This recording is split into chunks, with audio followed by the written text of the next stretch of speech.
Excise വകുപ്പും വിദ്യാഭ്യാസ വകുപ്പും ആരോഗ്യ വകുപ്പും എല്ലാം ചേർന്ന് നടത്തുന്ന ഗവൺമെൻറ്റിൻ്റെ ഒരു പരിപാടിയാണ്. കേരളത്തിൽ വ്യാപകമായിക്കൊണ്ടിരിക്കുന്ന മയക്കുമരുന്നിൻ്റെ ശൃംഖലകളെ തകർക്കുക എന്ന ലക്ഷ്യത്തോടെ ആരംഭിച്ച പദ്ധതിയാണ്. 2-ാം തീയതി ഈ പരിപാടി ബഹുമാനപ്പെട്ട മുഖ്യമന്ത്രി ശ്രീ വി ഡി സതീശൻ കോട്ടലിൽ സ്കൂളിൽ ഉദ്ഘാടനം ചെയ്തതാണ്.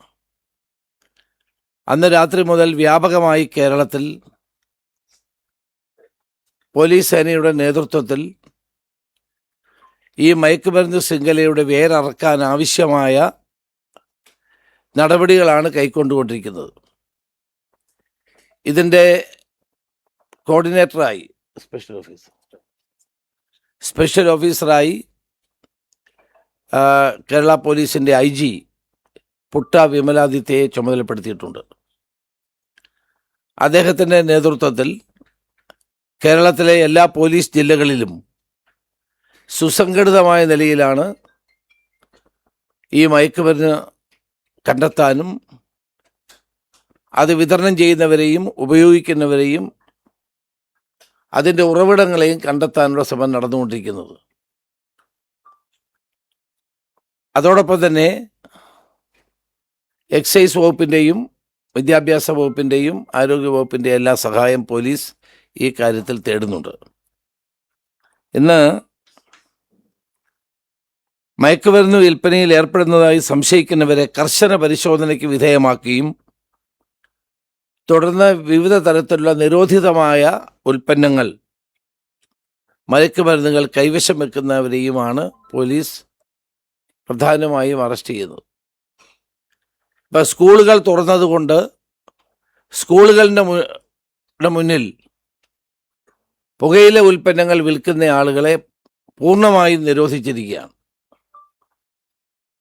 ഇനിയും ഈ വ്യാപാരം അവസാനിപ്പിക്കാനുള്ള നിർദ്ദേശമാണ് പോലീസ് നൽകിയിട്ടുള്ളത്. എല്ലാവർക്കും എല്ലാവരോടും ഞാനൊരു കാര്യം പറയാൻ ആഗ്രഹിക്കുന്നു. ഈ പുകയില ഉൽപ്പന്നങ്ങളുടെ വിൽപ്പന അവസാനിപ്പിക്കണം. സ്കൂളിൻ്റെ പരിസരത്തും സമീപ പ്രദേശങ്ങളിലെ കടകളിലും അത് വിൽക്കുന്ന ആളുകളെ കർശനമായി തന്നെ നിയമത്തിൻ്റെ മുമ്പിലേക്ക് കൊണ്ടുവരും. അതുകൊണ്ട് ഇത് വിൽക്കുന്ന ആളുകൾക്ക് ഒരു മുന്നറിയിപ്പ് നൽകാൻ ഞാൻ ആഗ്രഹിക്കുന്നു. കേരളത്തിലെ ഒരു സ്കൂളിൻ്റെ മുമ്പിലും ഒരു കോളേജിൻ്റെ മുമ്പിലും ഒരു വിദ്യാഭ്യാസ സ്ഥാപനത്തിൻ്റെ മുന്നിലും പുകയില ഉൽപ്പന്നങ്ങളോ നിരോധിത മയക്കുമരുന്നുകളോ വിൽക്കാൻ പാടില്ല.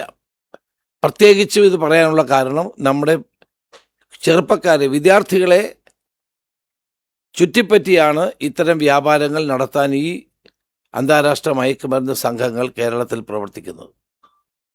അന്താരാഷ്ട്ര മയക്കുമരുന്ന് സംഘത്തിൻ്റെ പ്രധാനപ്പെട്ട 2 കണ്ണികളെ ഇന്ന് പോലീസ് പിടിച്ചിട്ടുണ്ട്. എൻ്റെ വിശദാംശങ്ങൾ ഞാൻ പറയാം. ഇതിനകം 728 കേസുകൾ രജിസ്റ്റർ ചെയ്തു. 795 പേരെ അറസ്റ്റ് ചെയ്തു.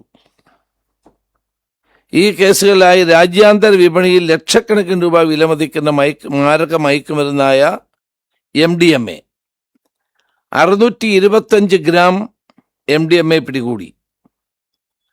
48.49 കിലോഗ്രാം കഞ്ചാവ്, 136 kg 0.136 kg ഹാഷിഷ് ഓയിലും 480 കഞ്ചാവ് ബീഡിയും പോലീസ് ഇതിനകം പിടിച്ചെടുക്കുകയുണ്ടായി. മൊത്തം 60 ലക്ഷം രൂപയുടെ മയക്കുമരുന്നുകളാണ് കഴിഞ്ഞ 3-ാം തീയതി മുതൽ പോലീസ് കണ്ടെടുത്തിട്ടുള്ളത്.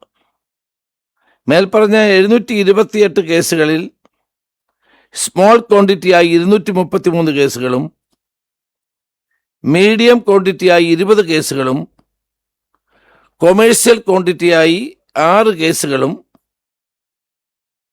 NDPS ആക്ട് പ്രകാരം 465 കേസുകളും ഉൾപ്പെടുന്നുണ്ട്.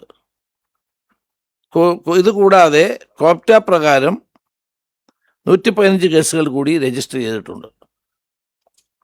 ഓപ്പറേഷൻ തുഫാനുമായി ബന്ധപ്പെട്ട് സംസ്ഥാനത്ത് 84 പോലീസ് ഡിവിഷനുകളിൽ 16 അംഗങ്ങളുള്ള 4 ടീമുകൾ രൂപീകരിക്കുകയും ഈ ടീമുകൾ പകലും രാത്രിയിലും നിരന്തരമായ അന്വേഷണങ്ങൾ നടത്തി നിരോധിത മയക്കുമരുന്നുകളുടെ ഉറവിടങ്ങൾ കണ്ടെത്തി അത് നശിപ്പിക്കാനുള്ള നടപടികളാണ് ഇപ്പോൾ ചെയ്തുകൊണ്ടിരിക്കുന്നത്. പുതുതായി രൂപീകരിച്ച ടീം വളരെ ഊർജ്ജസ്വലമായ നിലയിൽ അവരുടെ പ്രവർത്തനം മുന്നോട്ട് കൊണ്ടുപോവുകയാണ്. 2 പ്രധാനപ്പെട്ട ക്യാച്ചാണ് ലഭിച്ചിരിക്കുന്നത്. അതിൽ പന്തളം പോലീസ് സ്റ്റേഷൻ റിപ്പോർട്ട് ചെയ്ത ക്രൈം 472/2026 കേസുമായി ബന്ധപ്പെട്ട് ഒരു നൈജീരിയൻ പൗരൻ സാമുവൽ ക്ലിഫ്സൺ ഓക്ഫോർ എന്ന ആളിനെയും പത്തനംതിട്ട ജില്ലയിലെ പെരുന്നാട് പോലീസ് സ്റ്റേഷൻ ക്രൈം 147/26 കേസുമായി ബന്ധപ്പെട്ട് എൽസീന സന്താൻ സൂസ എന്ന വിദേശ വനിതയെയും അന്വേഷണ സംഘത്തിന് ഡൽഹിയിൽ നിന്നും ബാംഗ്ലൂരിൽ നിന്നും അറസ്റ്റ് ചെയ്യാൻ കഴിഞ്ഞിട്ടുണ്ട്. ഡൽഹിയിൽ നമ്മുടെ ടീം ഇവിടുന്ന് പോയി, കിട്ടിയ വിവരങ്ങളുടെ അടിസ്ഥാനത്തിൽ ഡൽഹിയിൽ നിന്ന് കേരള പോലീസിൻ്റെ ടീം പോയി ഡൽഹി പോലീസിൻ്റെ സഹായത്തോടെ വളരെ ശ്രമകരമായ നിലയിലാണ് ഈ നൈജീരിയൻ പൗരനായ സാമുവലിനെ അറസ്റ്റ് ചെയ്തത്. അതോടൊപ്പം ബാംഗ്ലൂരിൽ നിന്നാണ് എൽസീന എന്ന പേരുള്ള ഈ വിദേശ വനിതയെ ബാംഗ്ലൂരിൽ നിന്ന് പിടികൂടാൻ കഴിഞ്ഞത്. അത് വലിയ ഇവരതിൻ്റെ സോഴ്സാണെന്ന് ഞങ്ങൾക്ക് മനസ്സിലായിട്ടുണ്ട്. വിദേശത്ത് നിന്ന് കേരളത്തിലേക്ക് മയക്കുമരുന്നുകൾ എത്തിക്കുന്ന ഒരു സോഴ്സിൻ്റെ പ്രധാനപ്പെട്ട 2 കണ്ണികളെയാണ് കേരള പോലീസിന് അറസ്റ്റ് ചെയ്യാൻ കഴിഞ്ഞിട്ടുള്ളത്. അതൊരു വലിയ അച്ചീവ്മെൻ്റായി തന്നെ ഞാൻ കണക്കാക്കാൻ ആഗ്രഹിക്കുകയാണ്.